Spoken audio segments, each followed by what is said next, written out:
Bismillahirrahmanirrahim. Assalamualaikum warahmatullahi wabarakatuh. Semoga kita semua selalu dalam lindungan Allah Subhanahu wa Ta'ala. Benarkah menurut orang-orang Salafi, semua orang Aswaja, NU dan Sufi itu adalah ahlul bid'ah? Mari kita luruskan kesalahpahaman orang-orang Aswaja terhadap ustadz-ustadz Salafi.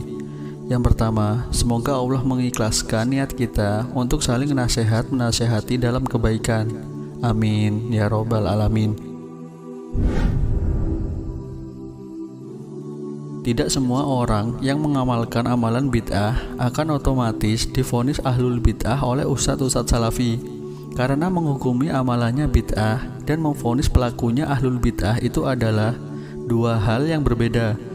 Karena ada syarat-syaratnya kapan seseorang itu bisa divonis sebagai ahlul bid'ah. Apalagi jika pelakunya itu hanya orang awam yang belum mendapatkan hujah dan melakukannya hanya karena ikut-ikutan. Inilah syarat-syarat kapan seseorang bisa divonis sebagai ahlul bid'ah menurut Ustadz Zulkarnain Muhammad Sunusi.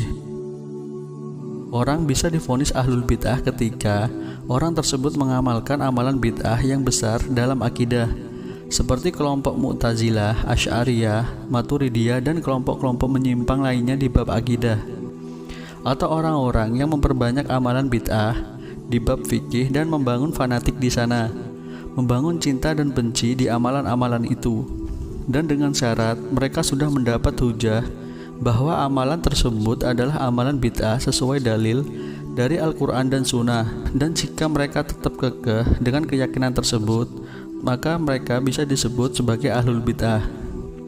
Contoh seperti kelompok-kelompok penolak sifat-sifat Allah Subhanahu wa Ta'ala dengan subhat-subhat takwil dan tafwidnya. Maka ketika mereka sudah diingatkan atau diberi hujah bahwa keyakinan itu adalah batil, tapi mereka masih meyakini keyakinan tersebut, maka mereka bisa divonis sebagai ahlul bid'ah. Atau yang kedua, mereka gemar membuat amalan-amalan bid'ah dan memperbanyak amalan-amalan bid'ah tersebut, lalu mereka membangun fanatik, cinta dan benci di amalan tersebut, seperti menganggap orang lain salah atau kurang afdol ketika tidak mengamalkan amalan bid'ah tersebut, atau menganggap orang yang mengamalkan amalan bid'ah tersebut lebih baik dari yang tidak mengamalkan amalan tersebut. Maka jika mereka tetap melakukan itu, padahal sudah diingatkan kalau amalan tersebut tidak ada dalilnya, maka mereka boleh divonis sebagai ahlul bid'ah.